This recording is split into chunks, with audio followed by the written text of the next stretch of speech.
who are abused, who are yung laging naluloko dahil nababae lagi yung asawa.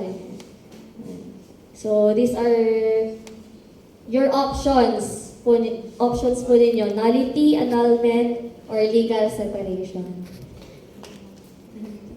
Ayan, so ano pong difference ng legal separation at yung separation in fact or yung basta lang kayo naghiwalay na hindi legal? So pag sinabi po nating legal separation, ito po ay may court decree. So dadaan po sa court, i-issuehan ng court na legally separated na po kayo. Pero pag separation in fact, ayan, separated lang kayo, kayo-kayo na lang nag-decide. Legal separation dissolves the property relations of the party.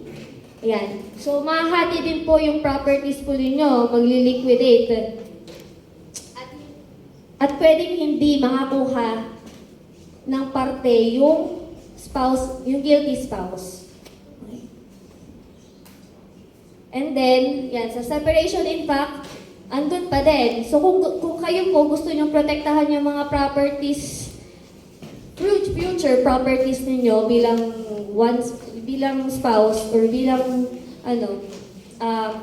file po kayo ng legal separation para protektado din po yung properties po ninyo. Kasi kung hindi po kayo legally separated, pag namatay kayo, may makakuha pa rin po yung asawa nyo kahit na matagal na po kayong hiwalay.